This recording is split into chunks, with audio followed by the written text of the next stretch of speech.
మీరు ఏ కోరికతోనైనా చెయ్యవచ్చు.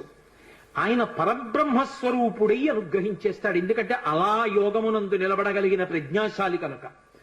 శ్రీరామాయణంలో ఒక చమత్కారం ఉంది. దాని పేరే రామాయణము. రాముడితో మిగిలిన వ్యక్తులందరూ నడుస్తారు. అసలు రాముడు కనిపించని కాండ ఉండదు సుందరకాండ వినా.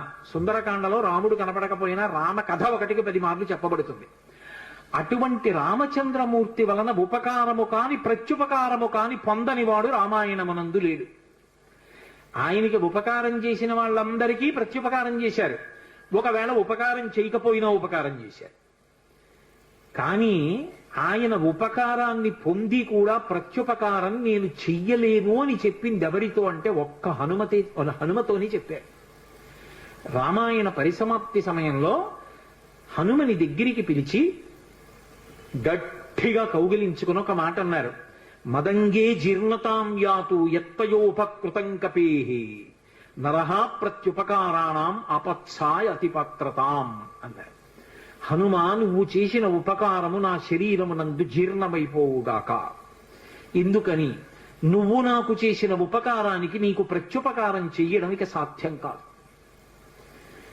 నేను కష్టంలో ఉంటే నువ్వు నా భార్య యొక్క జాడ కనిపెట్టావు. ఇప్పుడు నీకు ప్రత్యుపకారం చేయాలంటే నీకు అటువంటి కష్టం కలగాలి. కోరచ్చా నేను? అందుకని నేను కోరను. నీకు అటువంటి ఆపద రాదు. కాబట్టి నీకు నేను ప్రత్యుపకారం చెయ్యలేను. నీవు చేసిన ఉపకారము నా శరీరమునందు జీర్ణమైపోవుగాక అని కౌగలించుకున్నారు. హనుమ ఒక్కరు తప్ప రామాయణం మొత్తం మీద ఈ స్థితిని పొందిన వారు వేరొకరు లేరు. అందుకే రామచంద్రమూర్తి అవతార పరిసమాప్తి సమయంలో ఆయనతో అందరూ వచ్చేస్తానని వెనక వెళ్ళిపోతున్నప్పుడు హనుమని కూడా అడిగారు. హనుమ, నువ్వు వస్తావా అని అడిగారు. రామచంద్ర ప్రభో, మీరొకటి, మీ కథ ఒకటి, మీ నామం ఒకటి కాదు. ఎక్కడ ఏమి తెలిసినా తెలియకపోయినా రామనామము రామనామము రమ్యమైనది రామనామము అంటే అక్కడ పెడతాను. రామ కథ చెప్తే పెడతా, రామాయణం చెప్తే పెడతా.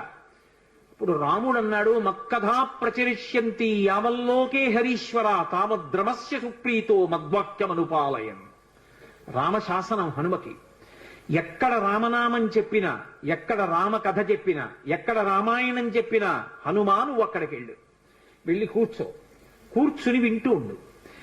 హనుమ సభలోకి వచ్చారు అంటే సభలో ఉన్న వాళ్ళందరికీ మంగళమే. నన్ను నమ్మండి, చచ్చిపోయేవాడు కూడా బతుకుతాడు. హనుమ దర్శనం అంత గొప్పది. ఆయన దర్శనం చేస్తే చాలు.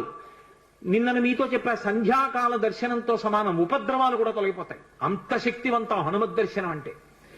అటువంటి హనుమ సభలోకి ప్రవేశిస్తారు. ప్రవేశించి అనుగ్రహిస్తారు. ఎందుకని అంటే పైన రామశాసనం ఉంది.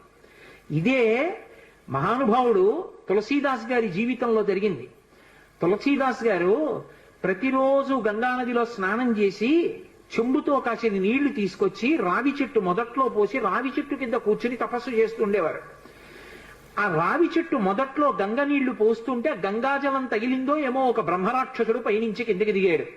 బ్రహ్మరాక్షసుడంటే ఎవరు అనుకుంటారేమో, వేదం చదువుకుని కూడా దొంగతనాలు లాంటివి చేసి బ్రతికిన వాళ్ళు బ్రహ్మరాక్షసులు అవుతారు.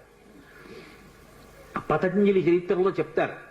కాబట్టి అటువంటి బ్రహ్మరాక్షసుడు క్రిందకి దిగి అన్నాడు, నువ్వు నాకు మహోపకారం చేశావు. ఎప్పటి నుంచో ఈ చెట్టు మీద పడున్నాను. నువ్వు గంగాజలాన్ని తెచ్చి ఈ చెట్టు మొదట్లో పోసినప్పుడు గంగాజల స్పర్శ చేత నా పాపం శమించింది. నేను సాధారణ రూపాన్ని పొందాను. నీకు నేను ప్రత్యుపకారం చెయ్యాలనుకుంటున్నాను. నీవు రామదర్శనం కోసం పరితపిస్తున్నావు. నీకు రామదర్శనం కావాలి అంటే చేయించగలిగిన వారు హనుమ ఒక్కరే. హనుమ రోజు వస్తుంటారు. ఎక్కడికొస్తారో తెలుసా?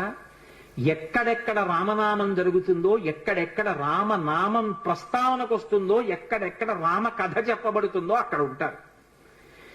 కాశీలో హనుమాన్ ఘాట్లో ఒక వ్యక్తి రోజు రామాయణం చెప్తున్నాడు. అక్కడికి వచ్చి కూర్చుంటారు. ఎలా గుర్తుపడతావో తెలుసా? అందరికన్నా ముందు సభలోకి వస్తారు. అందరికన్నా ఆఖరణ కళ్ళ నీళ్ల పెట్టుకుని ఒక్కడు తలదించుకుని నడిచి వెళ్ళిపోతూ ఉంటాడు. నువ్వు గుర్తుపట్టి వెంట వెళ్ళు అన్నారు. అప్పుడు ఆ రూపంలో వెళ్ళారు. అన్ని వేళలా అలా వెళ్ళరు, ఏ రూపంలోనైనా వెడతారాయన. కాబట్టి తులసీదాస్ గారు హనుమాన్ ఘాట్కి వెళ్ళి కూర్చున్నారు. అందరికన్నా ముందు ఒక వ్యక్తి వచ్చాడు రామాయణం వినడానికి. అందరూ వెళ్ళిపోయిన తర్వాత తల ఉంచుకుని కన్నులమ్మట నీరు కారుతుండగా వెడుతున్నాడు. తులసీదాస్ గారు ఆయన వెంటపడ్డారు. ఆ వ్యక్తి కనిపెట్టాడు, ఎవరో నన్ను వెంబడిస్తున్నారని. ఆయన హనుమ, ఆ ముందు వెడుతున్నవారు. వెనక్కి తిరిగి గద్దించారు, ఎందుకు నా వెంట వస్తున్నావు, ఆగక్కడ. కాదు, నాకు రామదర్శనం కావాలి, నీ వల్లే జరగాలి. వెళ్ళి కాళ్ళ మీద పడ్డారు. కాళ్ళ మీద పడితే ఆయన ఒక స్థలాన్ని చెప్పారు, అక్కడ కూర్చుని నువ్వు జపం చెయ్యి, తపస్సు చెయ్యి, నీకు రామదర్శనం అవుతుందన్నారు. తులసీదాస్ గారు కూర్చుని తపస్సు చేస్తున్నారు. తపస్సు చేస్తుంటే రామలక్ష్మణులు ఇద్దరూ రాజకుమారుల రూపంలో గుర్రాల మీద వచ్చారు. వచ్చి గుర్రాలు దిగి అరుగు మీద సేద తీరారు. ఎవరో రాజకుమారులని తులసీదాస్ గారు ఊరుకున్నారు. వాళ్ళిద్దరూ గుర్రం ఎక్కి వెళ్ళిపోయారు.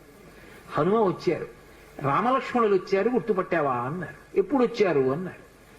అయ్యో, ఇద్దరు రాజకుమారుల వేషంలో వచ్చారయా, నువ్వు గుర్తుపట్టలేదు, వెళ్ళిపోయారు అన్నారు. ఎంతో బాధపడ్డారు. మళ్ళీ సాధన చెయ్యి అన్నారు. మళ్ళీ సాధన మొదలుపెట్టారు. మళ్ళీ సాధన మొదలు పెడితే కొన్నాళ్ళు అయిపోయిన తర్వాత చిన్న పిల్లవాడి రూపంలో రాముడు వచ్చాడు. గంధం తీస్తున్నారు తులసీదాస్ గారు రామచంద్రమూర్తికి అనులేపనం చేయడానికి. చిన్న పిల్లవాడి రూపంలో వచ్చి, తాతా తాతా నాకు గంధం ఇస్తావా అని అడిగాడు. ఇది రాముడి కోసం రా, పో అన్నారు తులసీదాస్ గారు. మళ్ళీ పొమ్మంటున్నాడు రా రాముడు వస్తే అని హనుమ వెంటనే పంజరంలో చిలక రూపంలో వచ్చి పాట పాడాడు. రాముడు బాలుడి రూపంలో వచ్చి తులసీదాస్ గారిని గంధం అడుగుతున్నాడు, గుర్తించలేని తులసీదాసు వెళ్ళిపోమ్మంటున్నాడు అని. అది విన్నటువంటి తులసీదాస్ గారు వెంటనే పిల్లవాడి కాళ్ళు పట్టుకుని పిల్లవాడి కాళ్ళ మీద పడ్డారు. పడగానే రామచంద్రమూర్తిగా దర్శనమిచ్చారు. దర్శనమిచ్చి, తులసీదాస్, నా పేరు మీద నువ్వు రామాయణాన్ని, దక్షిణ దేశంలో వాల్మీకి రామాయణం, దక్షిణ దేశం ఎక్కడైనా వాల్మీకి రామాయణం, కానీ నువ్వు ఇప్పుడు రామచరితమానస్ అన్న పేరు మీద రామాయణాన్ని రచించు. ఉత్తర భారతదేశంలో రామచరితమానస్కి ఎంత గౌరవం అంటే, మీరు ఆలయాల్లోకి వెళ్ళండి, వ్యాసపీఠాలు పెట్టి దాని మీద రామచరితమానస్ పెడతారు. గుళ్ళోకి వెళ్ళిన వాళ్ళు కనీసం ఒక్క శ్లోకమైన అందులోంచి చదువుకుని చక్కగా ఓ పువ్వు ఏదో పెట్టి నమస్కారం పెట్టి వస్తారు. రామచరితమానస్కి అంత గొప్ప. విచిత్రం ఏంటంటే హనుమాన్ చాలీసా, రామచరితమానస్ రెండు తులసీదాస్ గారి శరీరంతో ఉండగానే ప్రఖ్యాతి వహించేసాయి. అటువంటి తులసీదాస్ గారు ఎప్పుడూ రామనామం చెప్తుండేవారు. ఒకప్పుడు తులసీదాస్ గారు గంగ ఒడ్డున నిలబడి ఉన్నారు. ఒక ఆవిడ గబగబా వచ్చి ఆయన కాళ్ళ మీద పడి నమస్కారం చేసింది. ఎప్పుడూ అలవాటు మీద తులసీదాస్ గారు దీర్ఘసుమంగళీభవ అన్నారు. అయ్యా, నన్ను దీర్ఘసుమంగళీభవ అంటున్నారు, నా భర్త మరణించాడు, అదిగో చితి మీద పడుకోబెడుతున్నారు దహన సంస్కారానికి, మీ నోట వంట వచ్చిన మాట అబద్ధం కాకూడదు అందావిడ. నా నోట రావడం ఏమిటమ్మా, రాముడు పలికించాడు. ఆయన వెంటనే అక్కడికి వెళ్లి ఆ కమండలంలో నీళ్లు తీసి ఆ శవం మీద చల్లి రామనామం చెప్పారు. చటుక్కున లేచి కూర్చున్నాడు. ఇది చూశారు పాదుషా యొక్క గూఢచారులు ఆ గంగా తీరంలో తిరుగుతూ. తులసీదాస్ గారి దగ్గర రకరకాలైనటువంటి విన్యాసాలున్నాయి, ఆయన ఏవైనా చెయ్యగలడని పాదుషాకి చెప్పారు. పాదుషా తులసీదాస్ని పిలిపించారు. పిలిపించి, నువ్వేమిటో చచ్చిపోయిన వాడిని బతికించావుట, ఏవి కొన్ని అటువంటి వింత చేష్టితములు చెయ్యన్నారు. తులసీదాస్ గారు అన్నాడు, వింత చేష్టితములు చేయడానికి నేను గారడివాణ్ణా? కాదు, రాముడు నన్ను పనిముట్టుగా అనుగ్రహించాడు, అది రామానుగ్రహం అన్నాడు. అంటే నేను చెప్పిన మాట పాటించట్లేదు కాబట్టి కొరడాలతో కొట్టండి అన్నాడు. అంటే అప్పుడు హనుమాన్ చాలీసా చేశారు తులసీదాస్ గారు. కళ్ళు మూసుకుని హనుమని తెలుసుకుని హనుమాన్ చాలీసా చేస్తుంటే భటులు వచ్చి కొరడాలు పట్టుకుని కొట్టడానికి పైకెత్తుతున్నారు. ఆశ్చర్యం ఏమిటంటే ఆ రోజున పాదుషా కోట అంతఃపురం అంతటా పెద్ద పెద్ద కోతులు వచ్చి ప్రతి సైనికుడి చెయ్యి పట్టుకున్నాయి కదలకుండా. పాదుషా భయపడిపోయి సింహాసనం దిగి కిందకొచ్చి తులసీదాస్ గారి కాళ్ళ మీద పడ్డాడు. అప్పుడు ఖచ్చితంగా పూర్తయిపోయింది హనుమాన్ చాలీసా. ఆ తులసీదాస్ గారి చదివినప్పుడు అన్ని కోతుల రూపంలో వచ్చి ఎదురుగుండా హనుమ నిలబడి కాపాడారు తులసీదాస్ గారిని. అందుకే అప్పటికీ ఇప్పటికీ ఎప్పటికీ కూడా హనుమాన్ చాలీసాకి అంత శక్తి. తులసీదాస్ గారు ఎప్పుడు మాట్లాడుతూ ఉండేవారు స్వామి హనుమతోటి. రామాయణ రచన చేసేటప్పుడు, రామచరితమానస్ రాసేటప్పుడు ఏ ఏ ఘట్టం దగ్గరికి వచ్చేటప్పటికి ఆయా ఘట్టం దగ్గర మళ్ళీ హనుమకి చదివి వినిపిస్తూ ఉండేవారు. హనుమ అంతా చదివి సరేనంటుండేవారు. అబ్బో, ఎన్ని చమత్కారాలు వాళ్ళిద్దరి మధ్యలో, ఎన్ని విశేషాలు జరిగాయో తులసీదాస్ గారికి హనుమకి.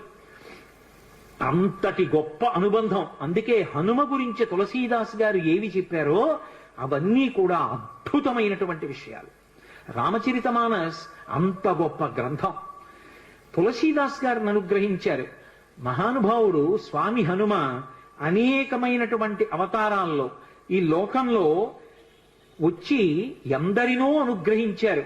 వారు వచ్చినటువంటి అవతారములు ఎన్నో ఉన్నాయి.